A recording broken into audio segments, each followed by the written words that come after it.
para cuando son las 10:44. En esta transmisión de Canal 13 con Tele 13 Radio y T13 Móvil en simultáneo, ahí está Nicolás Maduro, está el inicio de la Asamblea Constituyente, o la puesta en vigor, en marcha de la Asamblea Constituyente, la crisis en las calles, que ya lleva más de 100 días en Venezuela, y cómo impacta además en la política chilena. El diputado del Partido Comunista, Daniel Núñez, está con nosotros esta mañana para hablar sobre estos asuntos que han tenido desenvolvimiento, noticia durante estas últimas horas, ayer muy principalmente, también esta mañana. Diputado Núñez, muchísimas gracias por estar con nosotros. Buenos días. Lo que pasó ayer, una Asamblea Constituyente que empieza a operar, que decide que va a estar durante 2 años reformando, ordenando el Estado, en sus palabras, y además destituyendo a la fiscal nacional de Venezuela. ¿A usted le parece que es una decisión que fortalece, respeta el Estado de Derecho en Venezuela? O sea, lo primero que hay que preguntarse para esto de analizar qué está pasando en Venezuela, yo creo que no podríamos referirnos a la Asamblea Constituyente sin entender un contexto, y un contexto que es muy peculiar. Y yo quiero partir diciendo que en Venezuela hay una democracia que está en crisis, hay una crisis institucional, yo creo que eso nadie lo puede desconocer, que lleva a un alto nivel de polarización del país. Y claro, siempre decimos que en eso tiene una gran responsabilidad, o se dice, el gobierno del presidente Nicolás Maduro, pero yo creo que hay que decir que la oposición tiene una gran cuota de responsabilidad también, porque era mayoritaria en su momento en la Asamblea Nacional, hubieron elecciones, ella las ganó, el gobierno tuvo que reconocer ese resultado, lo reconoció, y ahí, cuando tenía la posibilidad de hábilmente esperar una próxima elección presidencial, optó por un camino que se fue encerrando y terminó incluso con la convocatoria, aquel día que estaba la Asamblea Constituyente, que la gente iba a votar, fíjense. El día que el gobierno en Venezuela llama a la gente a votar, la oposición llama a manifestarse en contra y a impedir que la gente vaya a votar. Por lo tanto, eso genera... Ya, pero está bien que la Asamblea un escenario de violencia. Entonces, en ese contexto, lo que yo quiero decir es lo siguiente. Hay una sesión extremadamente polarizada, hay una democracia en crisis, de rango de crisis institucional, porque hay poderes que desconocen o cuestionan al gobierno, como la fiscal general, y en ese contexto entonces uno dice, ¿cuál es la salida? Porque algunos creen que la salida es lo que se intentó hoy día, un golpe de Estado. Y que vengan militares, tomen el control. Yo no digo los que están acá, que son los militares que ingresaron en Carabobo. El día en la mañana yo leí la noticia, o sea, un dato de la causa, y el 2002 hubo un intento de golpe de Estado, así que tampoco estamos inventando cosas. Y yo creo que la salida tiene que ser, primero que nada, en Venezuela, a esta crisis institucional pacífica. Lo primero que nada, pacífica. Lo segundo es que tiene que ser institucional. En mi opinión, el camino tiene que tener una expresión política dentro de la Constitución venezolana. Me guste o no me guste a mí, pero es su Constitución, yo quiero decirlo así. Y lo tercero es que tiene que contemplar consulta a la ciudadanía, es decir, un elemento democrático. Yo creo que la Asamblea Constituyente en general va por ese camino. Ahora, si tú me pides, Iván, que cada paso que da la Asamblea Constituyente, cada declaración que dice el presidente Nicolás Maduro, cada medida que él tome, yo te diga que la apoyo en 100%, es imposible. Y no lo voy a hacer con Maduro, con el presidente de Cuba, con el presidente de Argentina, con ninguno, porque la política internacional no se puede guiar así. Yo no puedo respaldar en forma 100% incondicional a ningún gobierno, porque a los gobiernos hay que juzgarlo por sus acciones. Pero yo creo que la Asamblea va en ese camino, diputado, y por lo tanto desconocerla creo que es un grave error. Diputado, ¿cómo la Asamblea Constituyente va a ir por el camino de una solución institucional si resulta que no le reconoce la legitimidad en su origen? La oposición, que hoy día es mayoritaria, de todos modos, en Venezuela, que es un hecho, que es mayoritaria. Segundo, lo primero que hace al asumir esta Asamblea Constituyente es desafiar al único poder que hoy día es representativo, que es el Congreso. Y la primera cosa que hace es destituir a la fiscal nacional, que es una chavista, socialista y completamente de izquierda, y lo primero que hace es destituirla para juzgarla, porque Maduro ha dicho que la va a juzgar y la van a juzgar. Antes de que hagas tu pregunta, tenemos precisamente el momento en que Diosdado Cabello habla sobre esto ayer en la Asamblea Constituyente en Venezuela. Lo que nos compete es lo estrictamente legal. Aquí no es un linchamiento personal ni un linchamiento político, sino cumplir con la Constitución y la ley. Ante eso, la Asamblea Nacional Constituyente, artículo 1 del Estatuto, soberanísima, ante el inexorable vacío que allí existe en este momento, para proteger además a los trabajadores y trabajadoras de esa institución, propongo que sea removida de manera inmediata de su cargo la señora Luisa Ortega Díaz, no suspendida, que sea removida de su cargo ante esta plenaria, si usted me permite. Diosdado Cabello ayer en la Asamblea Constituyente proponiendo una cuestión que finalmente la Asamblea termina ejecutando. Pilar. Entonces, el tema es cómo una institución que no es representativa, que se salta la Constitución, como fue esta, además fraudulenta, la elección fraudulenta de la Asamblea Constituyente, porque también tenemos que creerle a la empresa que estaba a cargo de los cómputos, y había estado a cargo de los cómputos todos los últimos años, que fue fraudulenta, que en la última hora y media votaron 5 millones de personas, cuando se dieron cuenta que no tenían el quórum para compensar la votación en el plebiscito en contra de la Asamblea. Entonces, ¿cómo puedes decir tú que, francamente, esto es la salida institucional si de por sí misma la Asamblea Constituyente es inconstitucional? Y es una muestra de facto de Maduro, que tiene las armas, y él sabe que la oposición no tiene ni una capacidad de hacerle daño, y en el fondo lo que está haciendo hoy día es meter preso a los propios socialistas que propugnaban el socialismo del siglo XXI, porque los considera sus enemigos. Bueno, es que yo creo, Pilar, que todo el conjunto de argumentos que tú has desarrollado demuestra una visión absolutamente sesgada. O sea, lo primero que tú dices, esta asamblea es ilegítima. Entonces, uno tiene que decir, es ilegítima porque no respetó la Constitución. Pero la Constitución de Venezuela, en uno de sus artículos, le establece la posibilidad al presidente de la República y a otros actores también institucionales de convocar a la Asamblea Constituyente. Por lo tanto, es... Un plebiscito. No, eso yo lo estuve revisando y lo permite. El plebiscito viene posterior a la realización de la Asamblea Constituyente. Entonces, institucionalmente se lo permite. Esto, la Asamblea Constituyente no es un invento, no lo sacó Maduro del sombrero. Es parte de la estructura institucional y constitucional venezolana. Ahora, la pregunta es antidemocrática cuando se concurren a los venezolanos a votar? La cifra oficial del gobierno, el Consejo Nacional Electoral, son 8 millones. La oposición... ¿Tú le crees? Es que no tengo por qué no creerle. La oposición... Pero escucha, a la oposición dijo que había fraude, que se la jugaban todo. Pero yo lo escuché a usted, ahora es 4 contra 1, entonces si no me dejan argumentar va a ser bien difícil que yo pueda debatir. No, pues si son las finales, entonces si no puedo argumentar es como... Pero no son 4 contra 1. Pero así si no sabe lo que viene. Son 5 contra 1. Ah, perdón, me equivoqué. Sí. Pero en la dictadura también era así que no, yo no me hago problemas. Sí, está acostumbrado a estar en minoría. ¿En la de Cuba, dices tú?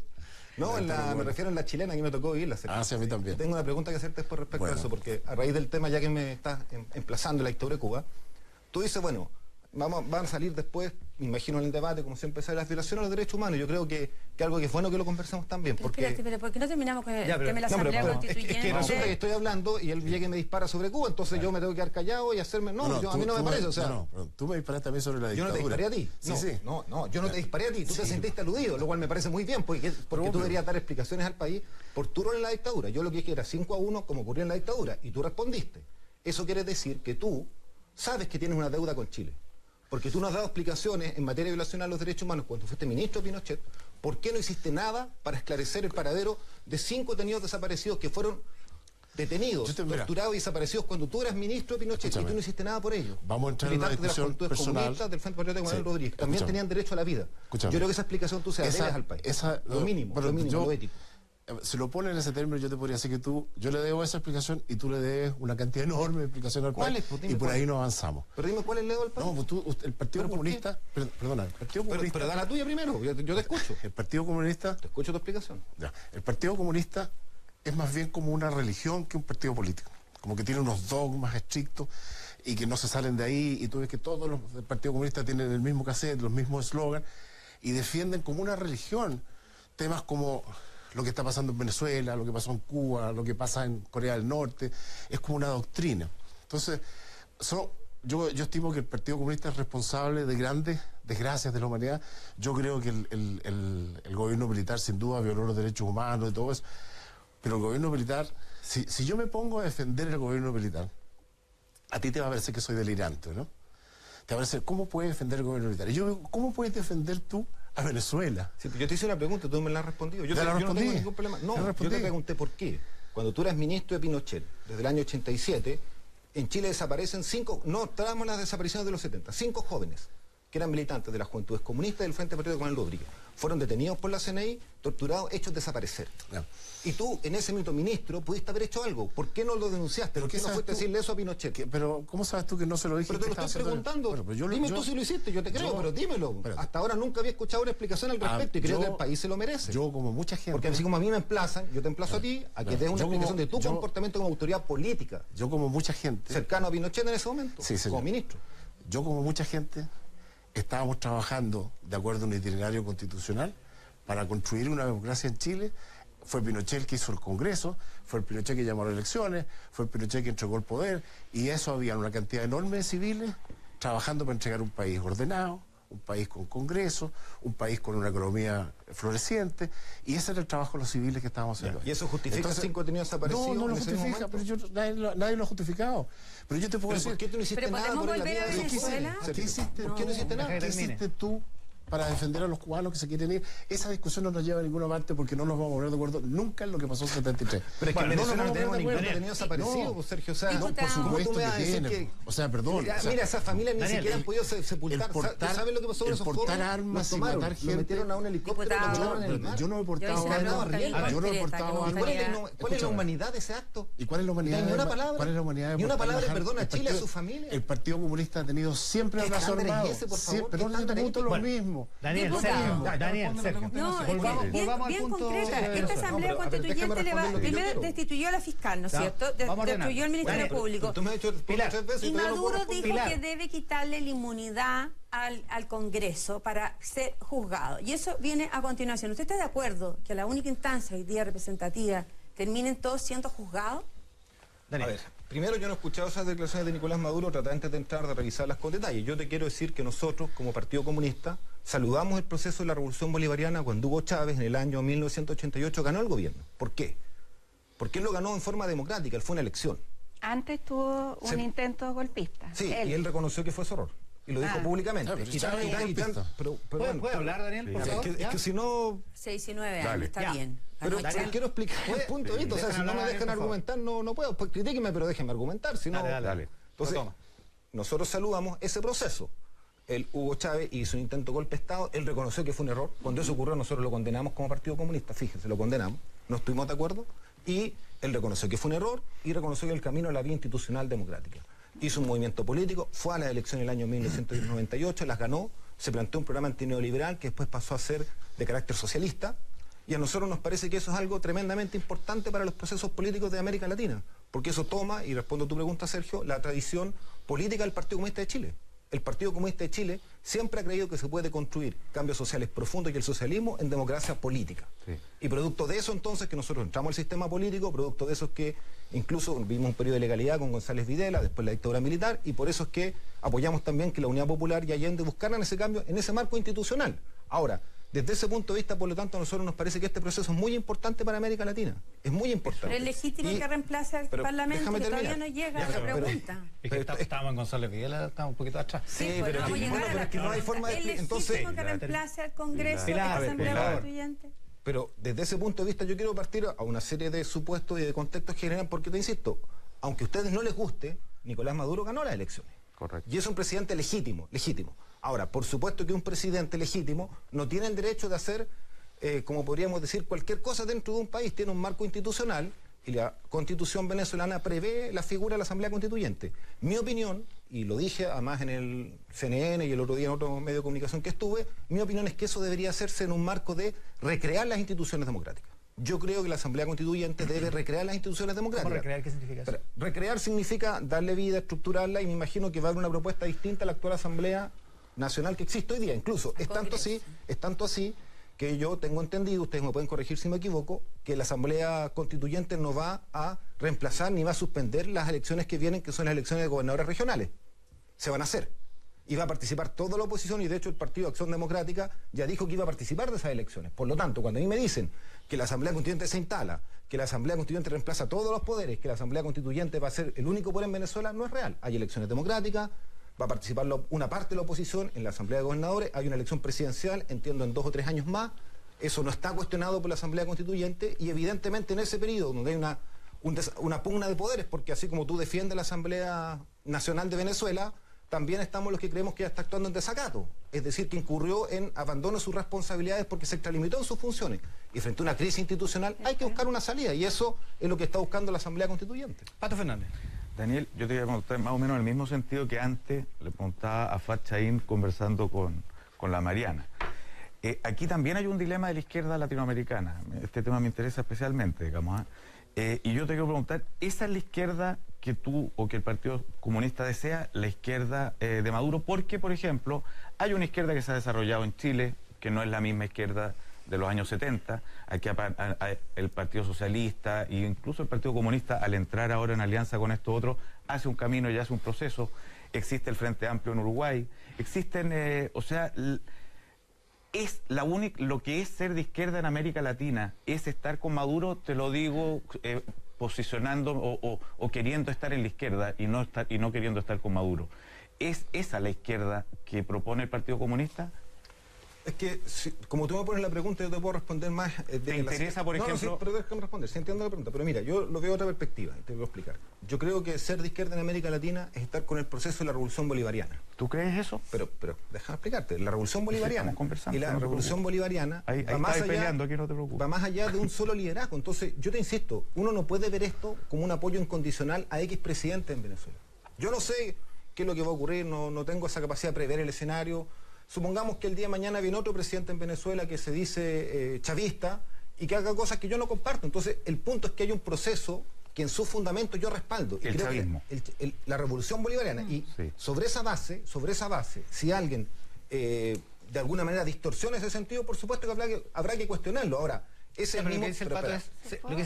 Quiero terminar la idea. Entonces, sobre esa base, la reflexión que uno hace, y creo que tal vez la esencia de la inquietud que tú planteas, sí, ¿ya? Y esto tiene que ver con lo que pasó también en Europa del Este en los socialismos reales. Para el Partido Comunista tuvo un gran impacto, y yo era militante de la Juventud Comunista y viví ese debate, lo que pasó el año 89-90 cuando caen los socialismos reales. Porque nosotros tenemos que preguntarnos muy en lo profundo, más allá de que hubo un papel de Estados Unidos, de la CIA, yo creo esas cosas, pero el problema no fue solo eso. No podemos solo echarle la culpa a un enemigo o a un adversario político, el problema fue que el sistema tuvo falencias muy grandes. Y una de las falencias que los comunistas chilenos creemos que estuvo en el socialismo real fue que no hubo plena expresión de la democracia política. Y eso implicó que se limitó la participación popular, eso implicó que no hubo el suficiente espacio a las instituciones representativas y que de alguna manera el partido terminó fusionándose con el Estado y no dejó que la sociedad se expresara.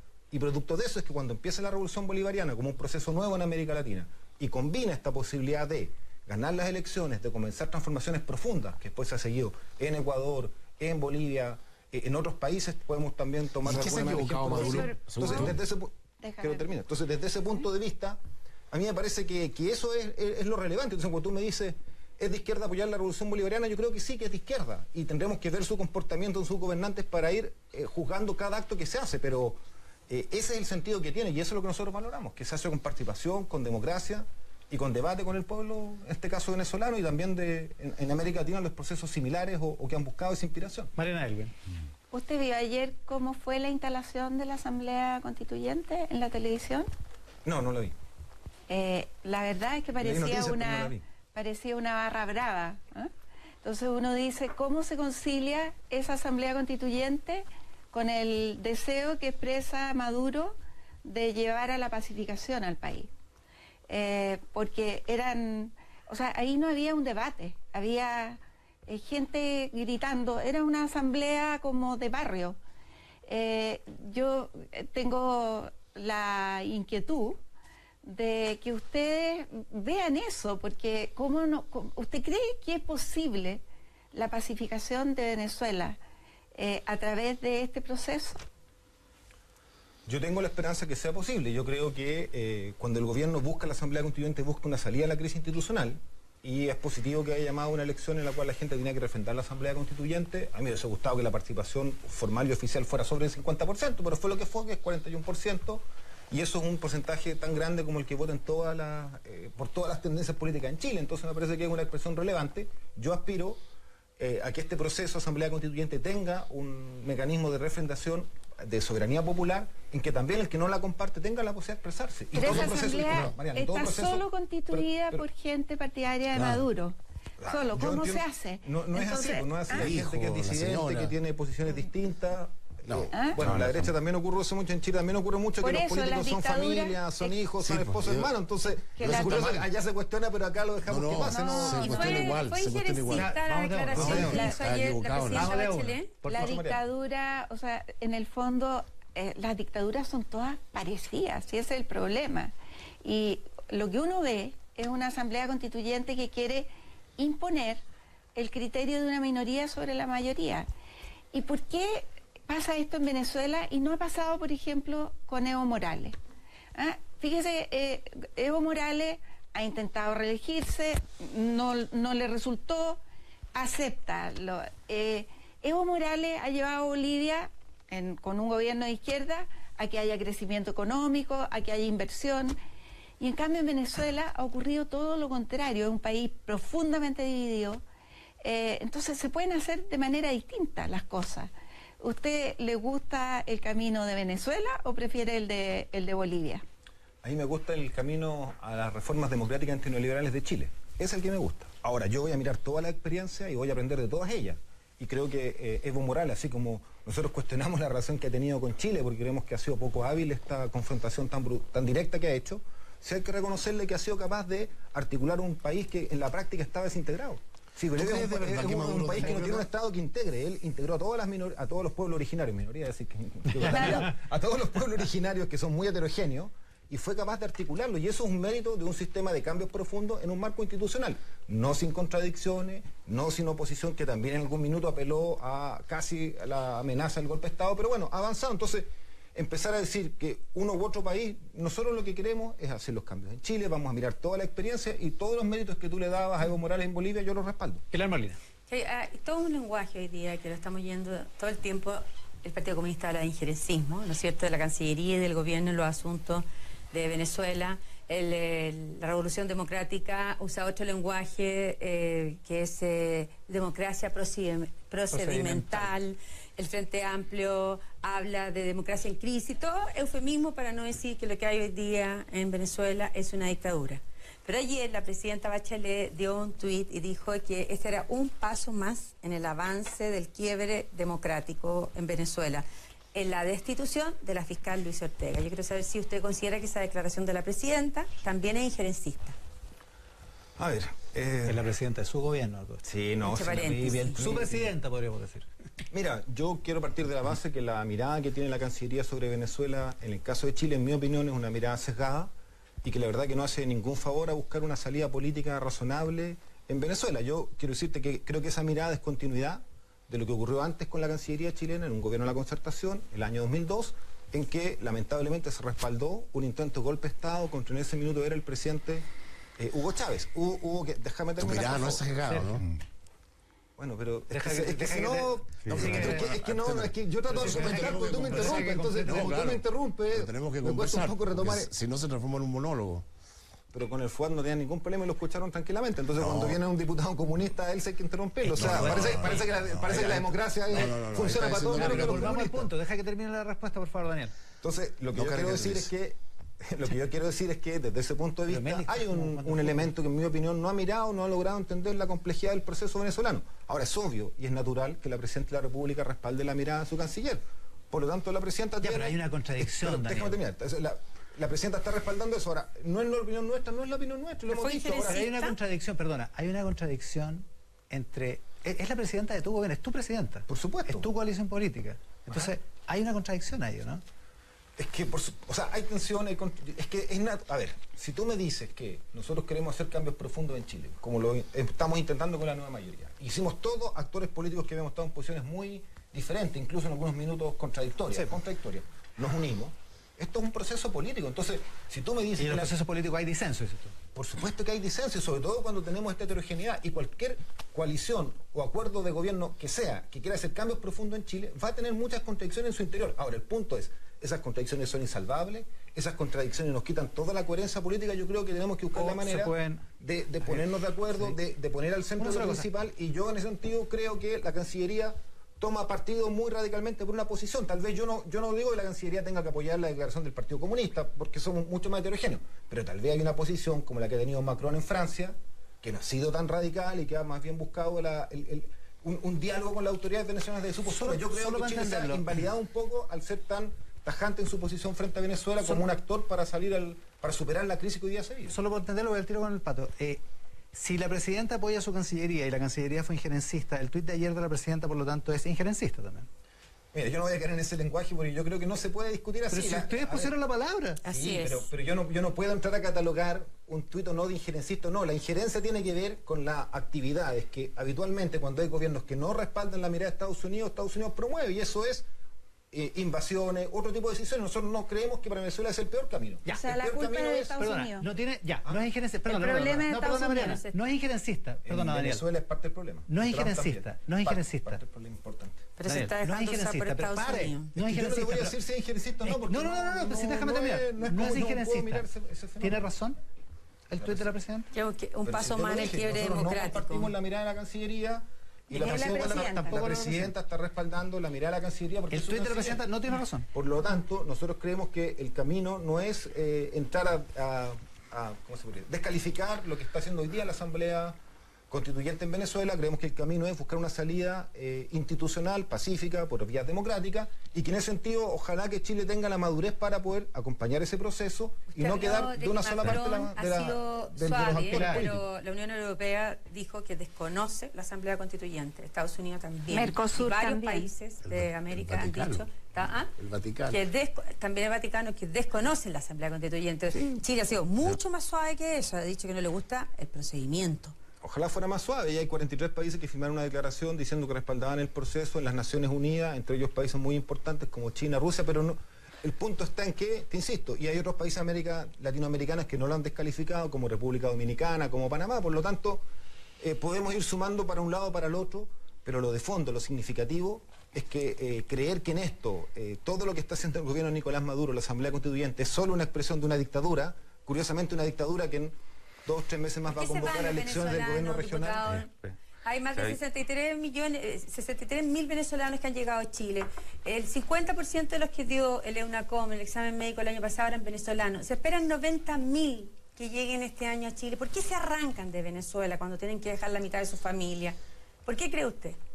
Bueno, es evidente que en Venezuela hay una crisis de grandes proporciones. Yo partí diciéndolo. Dije, hay una crisis en la democracia venezolana, a arrancar de tu país. Una crisis institucional. Y eso ha generado que mucha gente se sienta agobiada. Parte de esa crisis y parte de los hechos de violencia lo ha generado la propia oposición. Y sobre eso está absolutamente documentado, como por ejemplo que a un manifestante por ser chavista lo quemaron vivo. Entonces usted me dice, yo del color político que sea, en mi país, me gustaría que un grupo opositor a mi gobierno agarre a un manifestante que porque es chavista o porque es partidario del gobierno lo quemen vivo.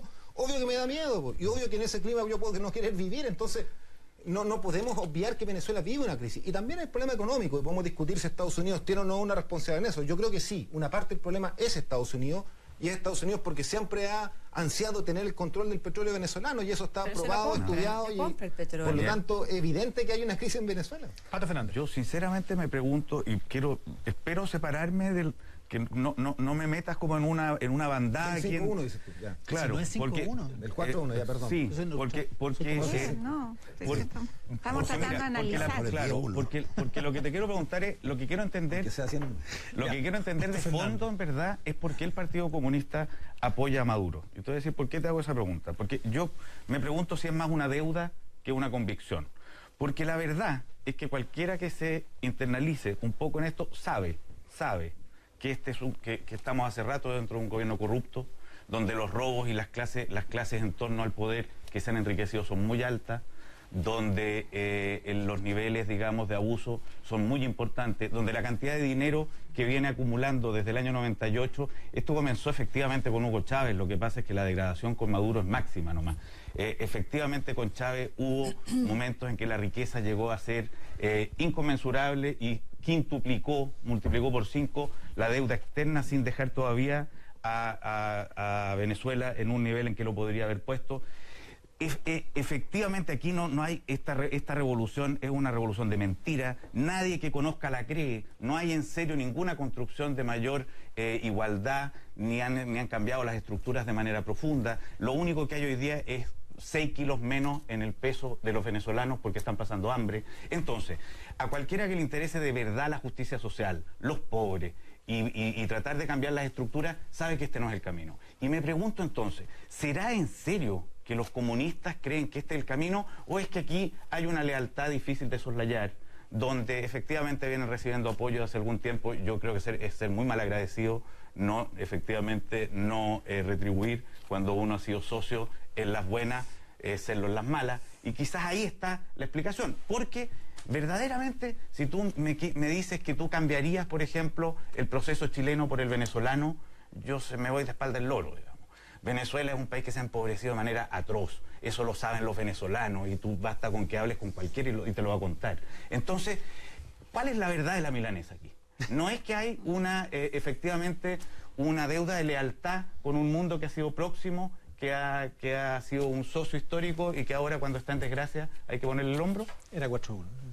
Muy bien. Mira, la verdad es que te vuelvo a repetir algo, Patricio, Pato, que dije cuando me comentó algo Mariana Elwin. O sea, es que nosotros no vamos a hacer el proceso venezolano en Chile, no vamos a hacer el proceso boliviano en Chile, no vamos a hacer el proceso cubano en Chile, independiente de que podamos valorar aspectos que tienen esos procesos. Vamos a hacer los cambios a la manera que el pueblo chileno, con la participación del Partido Comunista, lo decida. Entonces, cuando a mí vienen y me dicen, es que usted quiere extrapolar el modelo cubano y traerlo a Chile, es que el Partido Comunista quiere extrapolar las formas económicas de Venezuela y traerlo a Chile, es una caricatura que no resiste análisis. O sea, ¿Y defenderlo? ¿Y por qué la defiende? Pero espérate, te estoy explicando Sí. Es que, entonces, eso yo creo que es difícil discutirlo porque no es lo que nosotros hemos planteado, y tú lo puedes tomar en todos los documentos del programa de gobierno, desde Gladys Marín, que fue nuestra candidata presidencial, pasando por todos los candidatos que hemos tenido, y también hacia atrás. Por lo tanto, no hay ningún fundamento que diga eso. ¿Ya? Y yo en ese sentido dejo pasar esa pregunta. Okay. Y la otra, pero tú admiras la otra pregunta que me estaba bolivariana. haciendo. Sí. Tú la admiras como revolución bolivariana, a pesar de que hay 1.200 presos políticos, que han muerto cientos de personas en la calle. En fin. O sea, yo admiro el proceso de la revolución bolivariana. Yo creo que sí, que es admirable lo que hizo, pero bueno, pero sí. ¿Sí? Estoy tratando de explicarlo. ¿Sí? Sí, ¿Ya? Yo lo admiro y yo creo que es muy importante lo que ellos hicieron.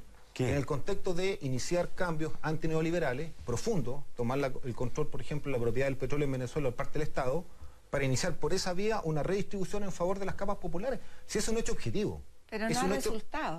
O sea, yo creo que, bueno, es que eso es lo que tenemos que discutir. Yo creo que, por ejemplo, bueno, ustedes son de la opinión de que en la Asamblea Constituyente no fue nadie. Yo creo que sí, que la gente fue a votar, y yo creo que hubieron 8 millones de venezolanos que votaron. Ahora, tal vez a mí me hubiese gustado que no fueran 8, a mí me hubiese gustado que fueran 10.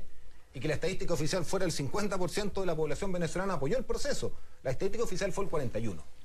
Y para mí ese es el dato con el cual yo me quedo. Me gustaría que fueran más. Pero ese 41% no lo hizo porque están locos, no lo hizo porque están dementes, no lo hizo porque este es el gobierno más corrupto de la historia de Venezuela. Sí, esas son No es una fábulas. no es una fábula. Pero Patricio, déjame argumentar a mí. Para mí es una Está fábula. muy documentado. Porque la situación objetiva en Venezuela es que este gobierno terminó con una élite que era profundamente corrupta, la élite del COPEI, la élite de Acción Democrática, una élite que había llegado a un nivel escandaloso de corrupción. Y la cambió por la boliburguesía. Y la cambió, a juicio mío, por una mayor redistribución en beneficio del pueblo. Ahora, pero si están muertos de hambre, diputado Núñez, ¿qué están redistribuyendo si los anaqueles están vacíos? Si han vuelto las enfermedades como la tuberculosis y la malaria. Yo me pregunto, ¿esta es la oferta que ellos dicen que es el socialismo del siglo XXI? ¿Esto es lo que puede ofrecer un país empobrecido, que es un tercio de lo que era 20 años atrás en términos de economía?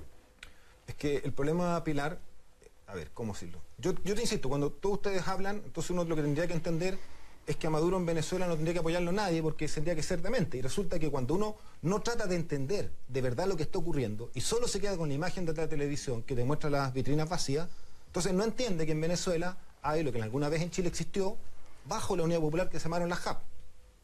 En Chile existieron las JAP, que eran las justas de abastecimiento popular, para que cuando en medio del gobierno de la Unión Popular había desabastecimiento económico, hacerle llegar al pueblo directamente mercancías, productos de primera necesidad. En Venezuela hay un sistema público que ha estado haciendo llegar alimentación y distintos tipos de productos que escasean en el mercado a la gente directamente. ¿Y por qué escasean? Bueno, ¿por qué escasean? Porque la estructura económica, que es una estructura económica, no solo por Estados Unidos, que es una estructura económica donde hay grupos también económicos venezolanos, han tomado decisiones que han ido estrangulando la economía venezolana. Yo creo que en eso, y si me preguntas a mí, Sergio, yo creo que en eso también el gobierno de Nicolás Maduro no ha tenido la habilidad para manejar y entender todas las variables que están en la vida, en la actividad económica de Venezuela. Pero eso no obvia que hay un factor real, objetivo, de una acción dirigida, digamos, desde dentro del gobierno, desde también del contrabando, en el caso de la frontera con Colombia, y también de Estados Unidos, dirigido a boicotear al país. Entonces, cuando ustedes me dicen, es que hoy día en Venezuela hay más hambre que 10 años atrás, eso no es verdad, no es un dato real, eso no resiste análisis. Es un dato real. Daniel, Claro, Es un dato, no, perdona, Daniel. La vuelta a las enfermedades. Eso es un dato real de organizaciones internacionales. Ha bajado el peso promedio de los venezolanos.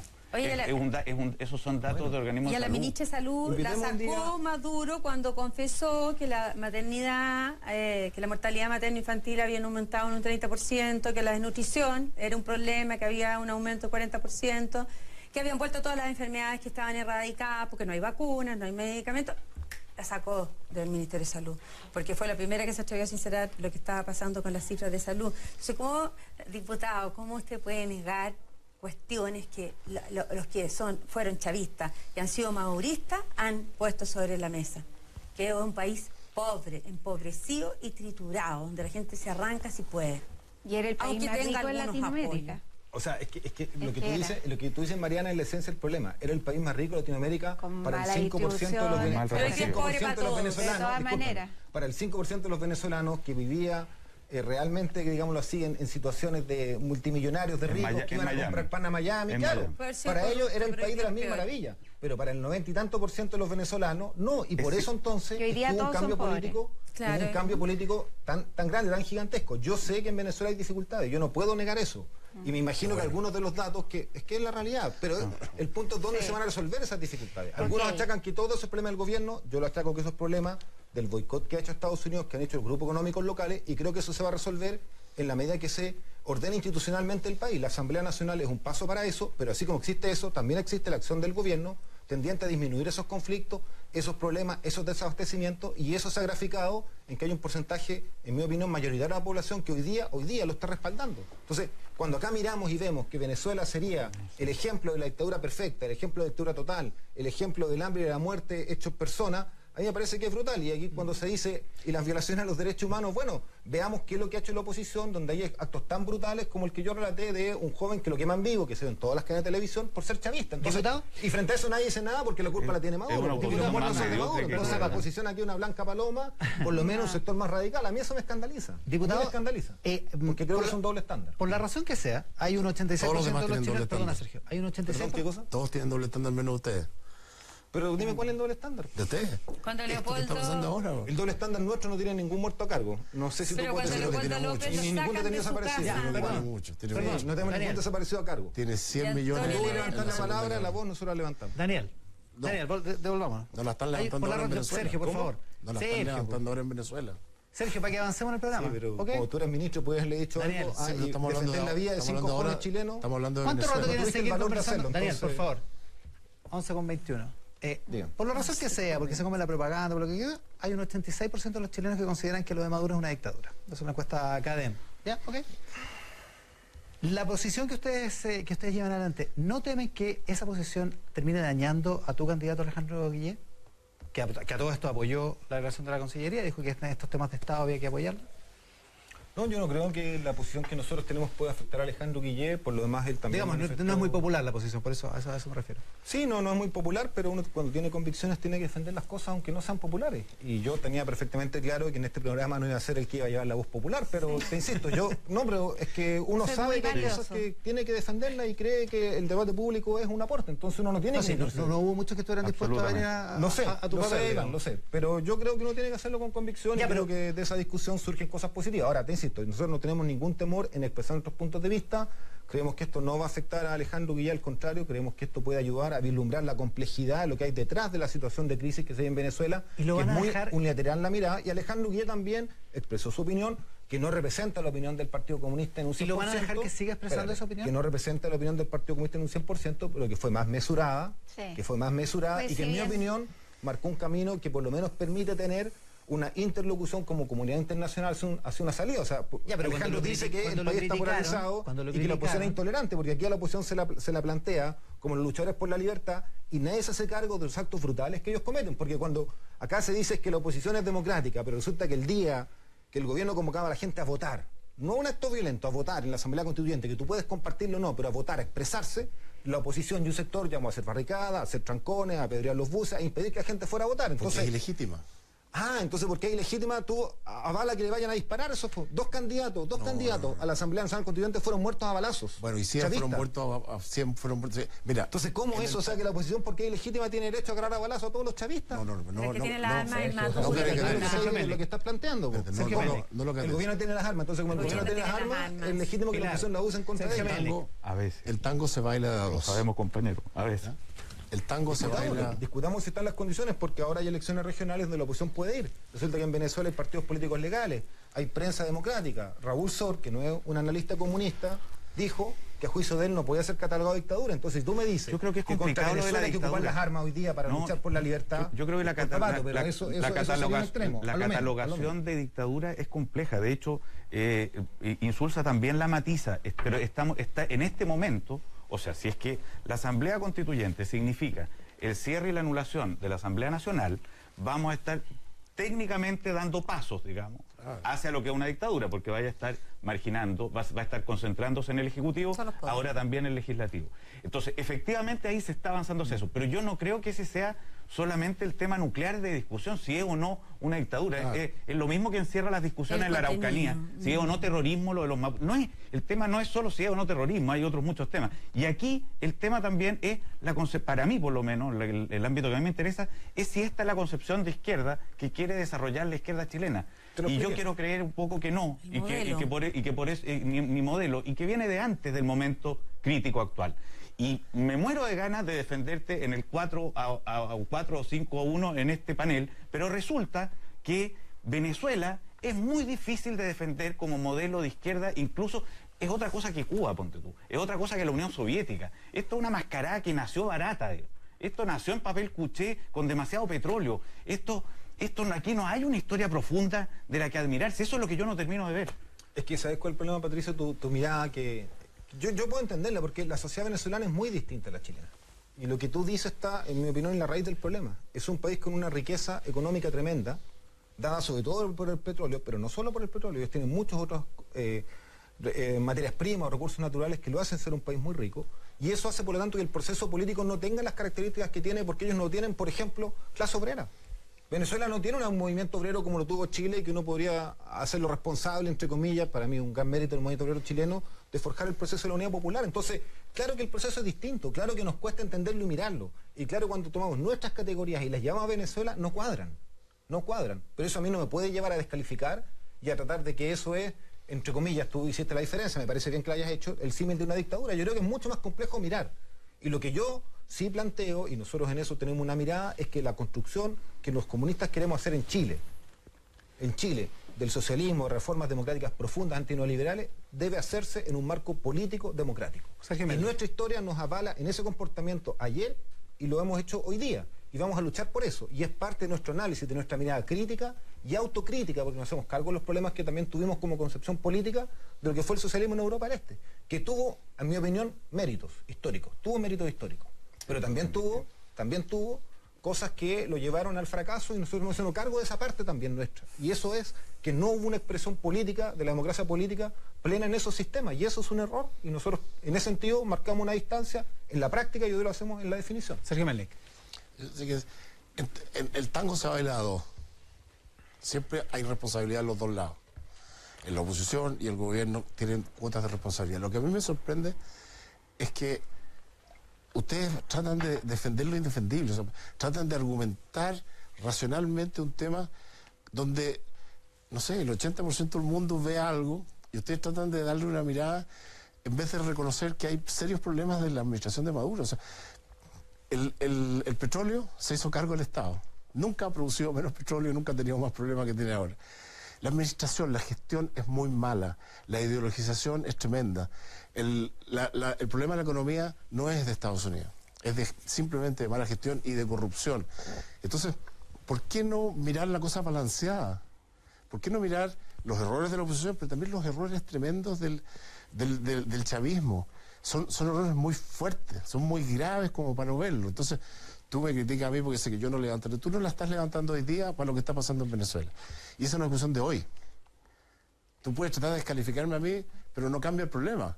No, yo no te estoy calificando, yo simplemente quiero que tú le des una explicación a Chile. Claro, yo creo que tú le des una explicación. ¿Por qué tú no denunciaste la violación de los derechos humanos bajo la lectura cuando eras ministro? Está bien, pero eso con tu denuncia pudiste salvar la vida de 5 jóvenes chilenos que hoy día son detenidos desaparecidos. Me parece que un panelista que pontifica en lo mínimo. Pero si tú aludiste al tema, José, ¿para qué aludes y después no quieres que uno te rebate? Yo te escuché. Ni siquiera te interrumpí, te dejé hablar. A diferencia de que tú no me interrumpes. Un momento para decir que el problema es que tú lo pusiste el tema. Ya, a ver. Pero no vamos sobre el punto, ¿no? Hoy tenemos un problema, que hay una crisis tremenda en Venezuela donde está muriendo gente. Entonces yo quiero verte levantar la voz a ti. Los procesos electorales no parecen ser legítimos. Te quiero levantar, quiero escucharte tu voz diciendo hay un desastre, han muerto 105 personas, van a morir muchas más porque viene muy delicado. Bueno, escúchame, yo sí tengo el valor de decir las cosas a diferencia tuyo. Yo lamento profundamente, y lo dije en otro programa de televisión, por lo tanto no necesito que tú me lo pidas, lamento profundamente cada una de las muertes que se producen en Venezuela. Sean de manifestantes que están a favor del gobierno, que también han muerto, de candidatos del gobierno, como también de la oposición, de cualquier rango de la oposición que sea. ¿Por qué? Porque nosotros no creemos que hoy día, para poder resolver las diferencias políticas o los cuestionamientos políticos de un gobierno, haya que exponer la vida. Y por supuesto que cuando la policía venezolana pueda cometer un exceso, y yo lo he visto, yo vi videos en las redes sociales de excesos de la policía venezolana, uso excesivo de la fuerza, quiero decirlo con todas sus letras, eso tiene que ser investigado y sancionado. ¿Pero de la policía o de la Guardia Nacional? Mira, no recuerdo en ese momento. Lo que yo vi fue la policía. Y me parece que es un exceso y no corresponde. Y tiene que ser sancionado. Yo por lo menos leí que el gobierno en algunos casos había tomado y había sancionado a policías que habían hecho un uso excesivo de la fuerza. Yo creo que en eso no hay ninguna duda. Pero eso no tiene que ver con la raíz del problema. Eso no tiene que ver con que la solución a este conflicto político necesariamente pase por un camino, como yo lo he señalado, institucional, pacífico, y que tenga consulta a la ciudadanía. La Asamblea Constituyente va en esa perspectiva. Entonces, yo sí tengo ese valor. Me gustaría ahora, Sergio, ya que yo respondí, me gustaría, Sergio, que tú tengas el valor de decirle a Chile ahora por qué nunca bajo la dictadura alzaste la voz contra las brutales violaciones de los derechos humanos, siendo ministro de no me lo explicaba. Sí, ¿Cuál es la explicación? No, di una respuesta. ¿Cuál es la respuesta? Que puede no ser satisfactoria, pero ya hablamos. Pero ¿cuál es la respuesta? Solo para estar claro. Exégeta de Melnik no soy capaz. Mariana Elwin, perdona, Sergio. Te escucho a ti, dime la respuesta. Te escucho. Ya te la di, ya. Te la di. ¿Cuál es? Pues te la di 20 veces. Daniel, no me la has dado, le sigues mintiendo a Chile, hombre. No, pero te fijas que tú tenías un cassette y tú no te salís del cassette, es como una cosa religiosa. O sea, llega el tema y pone el cassette. Para mí no es una ofensa que me dijeron, yo no tengo religión, pero no es una ofensa, pero respeto mucho a la gente religiosa, así que no es ofensa, así que por ahí no me vaya a agarrar. Mariana Elwin, para que salgamos, Sergio, Mariana Elwin. El opio de los pueblos. Sergio. Yo respeto los pensamientos distintos. Dos cosas. Uno, el lenguaje de Maduro. Uno lee las frases de él y son muy parecidas a las de cualquier dictador, no sé, son parecidas a las de Pinochet, son parecidas al del dictador de Filipinas. Es un lenguaje muy brutal, muy agresivo, muy duro, también poco sofisticado, por decir lo menos, porque de repente dice unas cosas que... ¿Cómo contribuye eso a arreglar la situación en Venezuela? ¿Tú crees que Maduro tiene los días contados? No lo sé, yo no sé cómo va a evolucionar el proceso político venezolano. A mí me da la impresión que el hecho que la Asamblea Constituyente haya tenido el respaldo que tuvo en cuanto a la participación de la gente en la votación... Pero sin duda. Bueno, yo tengo la opinión de que el resultado que hay y las cifras del Consejo Nacional Electoral son las reales. Si otros nos piensan que no, tienen derecho a pensar que no. Igual digamos que hay un cuestionamiento importante de la empresa que administra hay un cuestionamiento, esa empresa tiene su sede en Estados Unidos, pero igual creo que hay que investigarlo. Pero ha administrado todos los procesos electorales de Venezuela. Sí, pero es que este proceso es muy peculiar. Pero mira, yo creo que si hay una denuncia que se investigue, yo no tengo ningún problema. Pero eso dijo la fiscal y la destituyeron.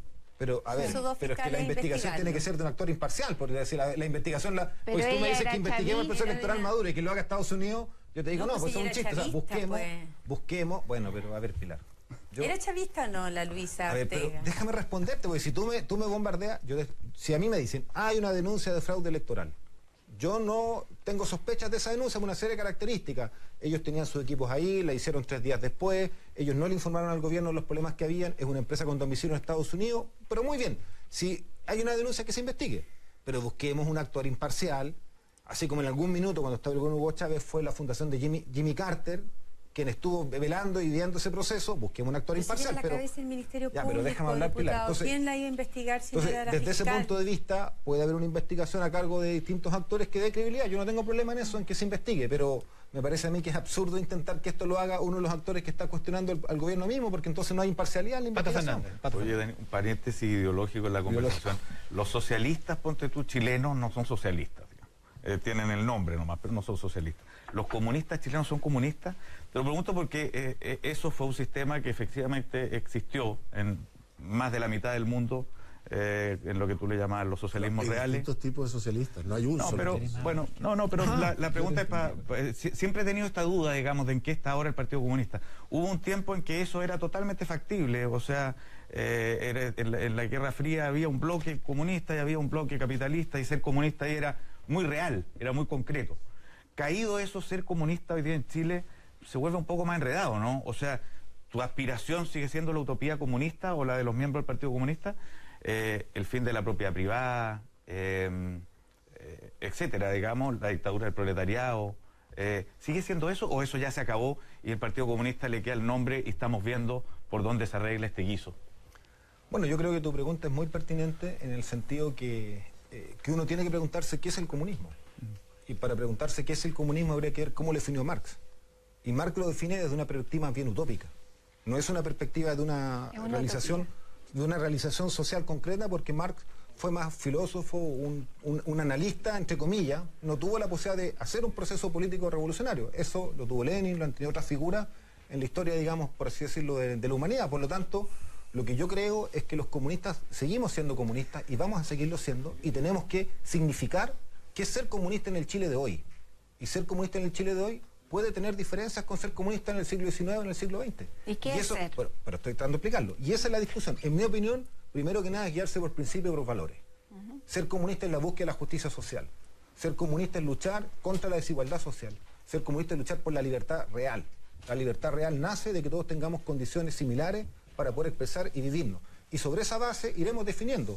Hay un debate que es teórico en el comunismo del papel de la propiedad privada. Eso en algunos países como Vietnam, que es comunista, se ha resuelto con la promoción de la pequeña propiedad. Y se ha entendido que la pequeña propiedad no es símil de la propiedad privada de los grandes medios de producción. En China.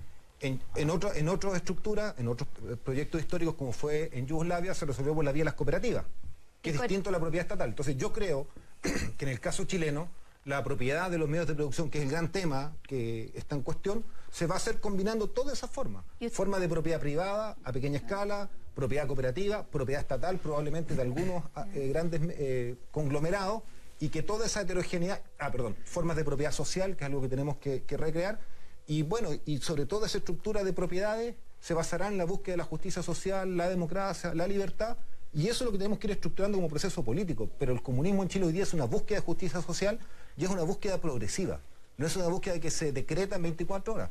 Por lo tanto, cuando hacemos democracia, cuando hacemos reformas estructurales como la presidenta Bachelet, estamos luchando, en mi perspectiva, por el socialismo. Mariana, una firme convicción de eso. Mariana. Yo quiero saber su opinión sobre Corea del Norte. ¿Sobre Corea del Norte? Sí. Se peinan raro, por lo menos. De lo que yo conozco de Corea del Norte, no es una democracia, y en mi opinión no es un modelo socialista a imitar, si es que tuviera esos rasgos, de lo que yo conozco, que es muy limitado por distintos factores, pero te puedo decir eso con plena certeza. Y ya que estamos en esas definiciones, ¿Cuba es una democracia? ¿Una dictadura? En mi opinión, Cuba es una democracia que vive asediada por el factor y la presencia y el poder, la injerencia de Estados Unidos, y esa injerencia hace que la democracia cubana no se exprese plenamente en algunas materias. Daniel, yo soy ignorante en muchísimas materias, y profundamente ignorante. Pero hasta donde yo entiendo, asamblea, no ponga. Asamblea constituyente es algo que se junta, se elige para generar una nueva constitución. De hecho, entiendo que Hugo Chávez lo hizo en su momento, para generar una constitución. ¿Por qué tienen que destituir la cabeza del Ministerio Público, que a todo esto sería la obvia encargada de investigar, por ejemplo, la denuncia de fraude electoral de la propia Asamblea Constituyente? ¿No es una toma de poder, una toma de atribuciones que le corresponde a otro poder del Estado, o por lo menos a poderes del Estado que puedan vincularse independientemente entre sí? Bueno, es que la Asamblea Constituyente, en el caso de Venezuela, es una instancia que tiene la posibilidad de significar los otros poderes, y en ese contexto, y en el contexto de una crisis institucional, que había generado esta situación absolutamente de confrontación de poderes, es una forma de ir dando solución a la crisis. Ahora, en muchos países del mundo el rol que tiene... Es raro, ¿no? Es que, es que por eso es una asamblea constituyente que rediseña el sistema político. Yo lo que creo que hay que mirar es, ¿qué van a hacer de esta asamblea constituyente como nuevo sistema político? ¿Van a haber instituciones democráticas representativas que van a permitir la expresión de distintos actores, incluyendo los opositores al gobierno, o no? En mi opinión, eso debe salir de asamblea constituyente. Yo tengo la convicción y la esperanza que así va a ser. Y por eso creo que es un camino razonable. Ahora, si no emergen esas instituciones y si no hay esas condiciones de la democracia, del pluralismo, de los partidos políticos opositores, de que la oposición pueda ir a elecciones, de que la oposición pueda ganar las elecciones, no solo ir, ganar y reconocer esa derrota, por supuesto que ese carácter democrático va a quedar en cuestión. Y eso es evidente. Pero yo no puedo anticipar y prejuzgar que eso ya está condenado a no generar esas instituciones. Yo tengo la convicción que sí lo va a hacer. Daniel, muchísimas gracias por estar con nosotros hoy día. Como te repito, no hubo muchos que estuvieran dispuestos a venir a defender la posición que sí, lo agradecemos. Con estos 4 que tú ya sabes cómo son. 5-1, no. Muchas gracias, Daniel. Daniel Núñez, diputado comunista. Daniel Núñez esta mañana. 11 con... 11 con 39 ya por y todavía le debo una explicación a Chile, Sergio. No volvamos sobre eso. En deuda, vamos con los datos. Ser capaz de reconocer. Vamos con los datos de la encuesta CADEM. Vamos con los datos de la encuesta CADEM de esta semana. ¿Cuánto influyó en la popularidad de Carolina Goich en esta semana tan crítica para su campaña? Sebastián Piñera queda con baja 2 puntos, esto es el votante probable, y queda en 40%. Alejandro Guillé, 20%, Beatriz Sánchez igual, 20% sube un punto, baja Guillé 2 y quedan empatados. Carolina Goich, sorprendente, 6%, y es el doble de lo que tenía la semana pasada en esta medición de votante probable. Baja 2 puntos José Antonio Kast, queda en 3, Marco Enrique